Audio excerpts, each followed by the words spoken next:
Hi, welcome to Lucky Speaks. I've discovered something in the last few weeks, and that's these auditor geezers who wander about, basically trying to upset the old Bill. They turn up with cameras and they sort of video things, and the old Bill turn up and he'd like to have a row about whether they're going to tell them their name or not. And then you get in the comments, you get all the everybody having a pop at the plot, which is hilarious. And I don't do that, but back in the day, obviously, I was racing, driving, I was doing stuff, and so on the road, I wasn't exactly the slowest person about. So I usually get a lot of attention from Plod, and they love to try to get me. Only ever once managed to get me, and he actually give me a ticket, but which was bad enough, got banned, but only for a week. So I was 110. It was no big deal. But anyway. A lot of interaction to pull me over, try it on, and what you get to know is that the old Bill have a certain way of doing things, that they rely upon people being not scared of them. I think that's wrong to say, but they kind of rely on people being overly honest, drop themselves in it, which is why whenever they stop you, first thing they say to you is, "Do you know why we stopped you?" Because what they're inviting you to do is basically to tell them what they can stick you on for. That's all that question's about. It's nothing to do, they're not trying to have a conversation, they're not doing nothing else. But you've got to remember that speeding and all these sort of things, they've got to be proven. They can't just stick you on and say, "I thought you were doing 50 in a 30, so I'm going to stick you on." They can't do that. If they're going to try to do that, they have to have cameras, calibrated systems, all the rest of the stuff that's in their cars, and it's only really the highway stuff and some of the unmarked stuff that's ever got calibrated speedos and calibrated equipment. Your average town Plod car, noddy cars they can't keep up with anything anyway. Let's face it, all these Hyundais and the rest of the rubbish they got, but they haven't got calibrated speedos. And if they try and say, "Well, we've matched your speed," say, "Okay, well, show me the calibration certificate where I can go." They're not going to be able to prove it. But if they ask you, you say, "Yeah, I was going a bit quick there," that in itself is an admission under law that you're breaking the speed limit. You're aware that you're going too quickly. Therefore, they can use your words as your thing. So I used to get pulled over all the time. They never really had me speed. I always had laser jammers on, God knows what. But they'd always pull me over and try and convince me to grasp myself up, and I would just say, well, what do you think I was doing? I wasn't breaking, I was doing the speed limit, that was it. So a couple of occasions I remember, funniest one, well, not the funniest one time I was driving through Bristol, I had a really nice flashy car, going over to see some crumpet I had, and after work, so I'm in a suit and all that, but I don't know, it's only early evening, it's not too late. Driving through, and I'm going through, there's a section of dual carriageway with roundabouts on, as they do, and basically just getting over there. So I go down this dual carriageway, come up towards the roundabout, I'm in the lane to go straight across, sort of, and anyway, this donut is in the next lane to me. I'm not taking much notice. I'm in a I can't remember, I think it might have been a Sierra Cosworth, I'm not sure, it's always a fast car, I think it was a Sierra Cosworth. And this is just some brown Ford Escort, 1.3 popular sort of thing, bog standard. And as we go away from the lights that are on the roundabout, we're going to go round. This donut basically just drives. If I hadn't moved over out of the way, he'd have driven into me. I look over and it's a geezer with his skinhead haircut and some birds driving it. So I think, well, I ain't having that. And I'm not going to go behind him in the traffic, you can get stuffed. So I just put my foot down, went round him and jumped back in. So had they pulled in behind me, that's what they would have, where they should have been. They made a mistake in being in the wrong lane, not me. So we carried on up the thing, and as we got to the next set of traffic lights, I noticed that this guy, I can't say he looked like a thug. He had skinhead haircut, great big fat twat, youngish, and I can see he's glaring at me. He's saying something to this bird who's driving. So I think, well, I ain't having this. There was a lot of car thefts going on around there, but they graduate your car and take it. It was in the right area for that. So I thought, no, sod this. When the lights change, I'm off. So lights change, poof, I'm gone. I'm obviously in a cosy thing to hang about. But there is a speed camera, quarter of a mile up the road. So I know it's there, so I get to 50 mile an hour, and I bang, stay at it. Through the speed camera, doesn't go off. I carry on, but the acceleration of the lights has basically destroyed this bloody Escort. It ain't nowhere near. So I just carry on. I don't take any notice anymore. As far as I'm concerned, I've lost them. They're not going to chase me up the road. They've already seen what I can do, so they ain't going to bother. You know, common sense says they're not going to bother if they're, you know, up to no good. So I just carry on round. We eventually gets round a couple more roundabouts, gets to another set of traffic lights, a place called the Black Castle. And there's a little service road for the castle, what used to be called the castle. I think it's only a restaurant, it's not actually a castle, I think. Whether it has been in the past, I don't know. Anyway, so I'm sitting at the traffic lights, and then all of a sudden, up behind me comes this bloody Escort, see? And I'm watching in the rear view mirror, and I see this bloke jump out of his car. So I think, oh, here we go. Now I'm in a suit. I'm not a fighting sort of person. I'm not that interested in that sort of thing. So I see him flying around, so I think he's going to have a go. So I make sure the door's locked. I grab the steering lock I got in my hand, and I got the window down just enough that I can push this straight in his face. He comes up, he screams into me, just get out of the car like this. I goes, why don't you fuck off? He's own police. I said, fucking prove it. And with that, he did. So this is warrant card out, froze it. So I said, all right, fucking shut up. So I pull over onto this little service road, does my window up, gets out the car, shuts the door, locks it. He said, give me the keys. I said, fuck off. Give me the keys. I said, get a warrant. We don't have the keys. I put them in my pocket. So he's going on, he's going to stick me on. Get in the back of the car. So I go over and get in the back of this Ford Escort thing. And I'm sitting in the back, and it is just a plod car. It is an unmarked, you know, pool car or whatever they do for detectives. And this guy thinks he's fucking Regan from the Sweeney, doesn't he? So get in the back of the car. And as we're there, all of a sudden, virtually the entire Avon and Somerset Constabulary is around. There's fucking helicopters, there's bloody police cars everywhere, there's coppers all over the place. All because of me, apparently. I mean, what the fuck? So anyway, I'm sitting in the back, and this guy says, right, he said, I'm going to stick you on for speed. I said, I wasn't speeding. I went for a speed camera. It did go off. Yeah, I'm going to stick you on, I'm going to do this, I'm going to do that. I said, well, you can't. I said, because you didn't, I lost you. You couldn't even see me after the first 10 yards. I said, I thought you were mugging me. I said, you look like a thug. I said, I'll make a statement. So, of course, this girl starts writing down a statement, and I just basically say, had this thug behind me. He cut me up on the roundabout, terrible display of driving by the driver. I proceeded to just nip round because I have a faster car. I noticed some staring at me. I thought I was just going to be a target, and I really laid it into these people. So if they'd have put that in front, the judge would have laughed his bloody head off. So anyway, with that, the other coppers have come up to the car now, and they come up and he's got the door open. I got my door open, got my foot jammed in it, so they can't shut the door on me. And copper says, "What you got him for? What you got him for? What is it? 100 mile an hour? What, you know, ram raid? What is it? What is it?" And he said, "Oh no, I'm trying to do him for speeding." And this traffic guy said, "You're not allowed to do him for speeding, you dickhead." He said, "You're plain clothes." He said, "You ain't got the equipment to do him for speeding. You're not allowed to stick on for speeding." Has he admitted it? He said, "No." He said, "You better fucking let him go then." He said, "What'd you call us all out for?" He said, "We thought this was a major chase." He said, "Everybody's here." They were shocked. What he'd done, he'd panicked on the Sierra Cosworth. Of course, at the time they were doing ram raids and stuff like that in Cosworth. You couldn't keep hold of one for more than 5 minutes if you lay out your sight. But obviously, this guy, he called it in. Everybody panicked, thinking I was some sort of gangster on the run. All turned up to this, what they expect to be a car chase. I've already pulled over, got out, and sitting in the back of the car, sweet as a nut. I'm in a bloody suit. I've got my sandwiches on my seat. Anyway, so that was that. He said he's going to stick me on. Well, I had a notice of intended prosecution, but then obviously someone obviously looked through the notes and thought, well, I don't want to be that person stuck in front of the judge, like, because I ripped him apart in a thing about what had happened to him, and I had an explanation for how fast I didn't go, and all that sort of stuff. So that was funny.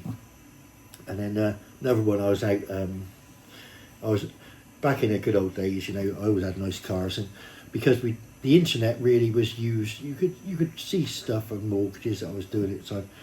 I could see stuff, but you did your applications, they were still paper. So what you did, you had someone sit there, you wrote it all out, and then you posted it. But of course, the post can be slow, and you can miss the post and all the rest of it. And I used to love take out my nice cars, always a nice, Porsches, Ferraris, whatever it was. So I'd take them for a spin on a night time, because I could basically go out, hand deliver to the banks the application for the mortgages, because it was all done in branches at the time.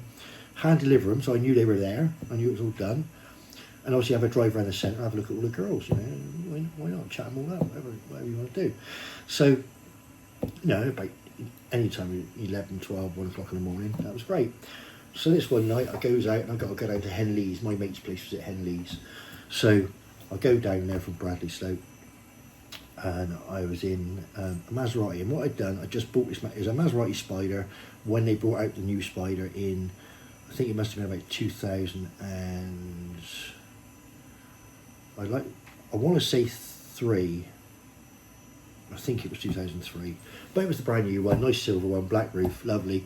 But it was a proper two-seater. There's no back seats. You just basically got the bulkhead right behind you. Nice little car. Bought it off of Jodie Kidd of all people. She had it for 3-4 months. They gave it back to Ferrari because they were giving her cars at the time for marketing. Then I bought it from the Ferrari dealership. So anyway, I'm in this car. I go to Henleys, and the way to Henleys, you go past Southbury Police Station. Well, as I dropped off the forms, I had a look around, nothing doing. It was a Sunday night, I think. Nothing doing, so I thought I'd just go home now, I'd just go for a spin up my way. So I came back up, going up the Southbury Road, Southbury Police Station on the left-hand side. As I go past, there's a cop car basically just pulling out with a couple of coppers in it. Now I got the roof down. I'm in a suit. It's nothing wrong, I look normal, I got the keys in the car, I look over and I think, well, I'll acknowledge them, that way they ain't going to give me too much grief. So I look over, I wave as I go past them. Must have pissed them off or something. So I'm going up the road and I noticed the speed limit on that road was, at the time, I don't know what it is now, but nowadays it's 40, or back then it was 40, and you went all the way up the road and you ended up on the dual carriageway, some bits of which were 60, some was 40 and some was 70. And so anyway, I'm going up the road, but I'm making sure I ain't deviating over by too much.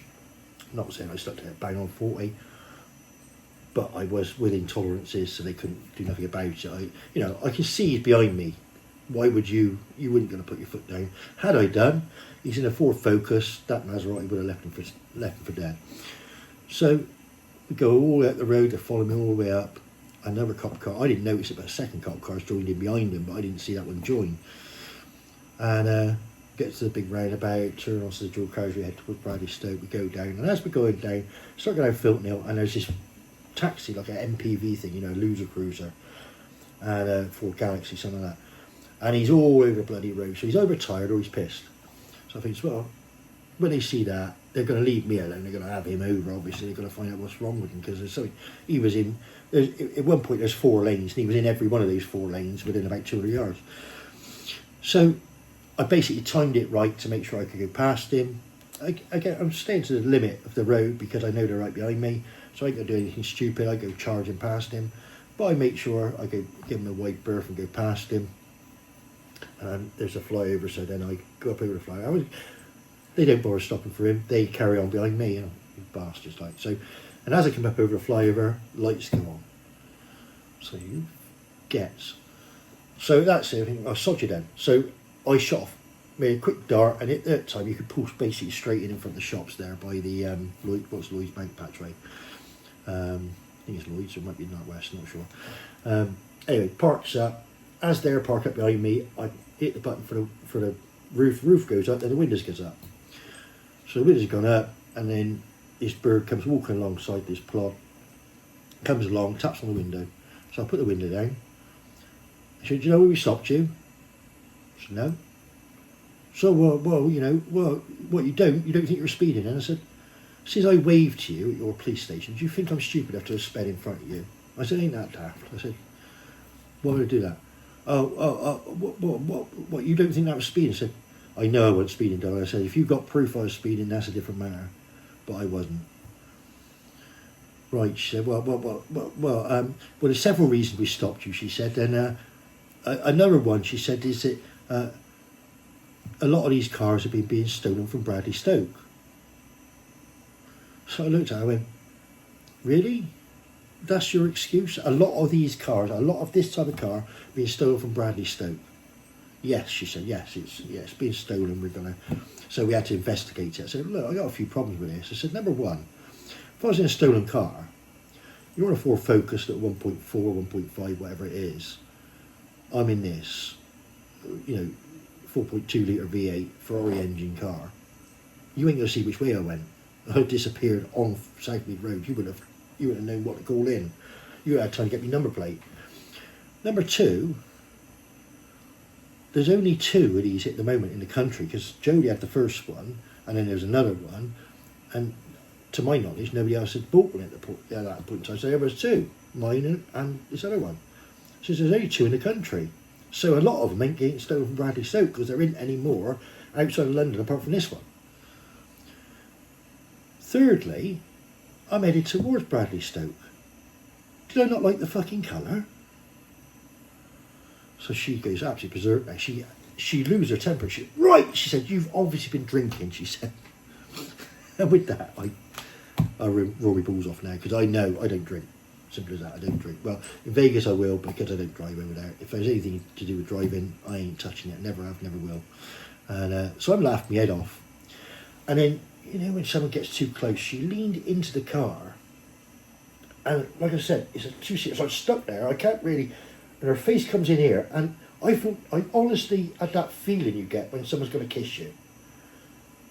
And she went, took a great big deep breath. She went, right. She said, you've been heavily drinking. She said, get out of the car. You're under arrest.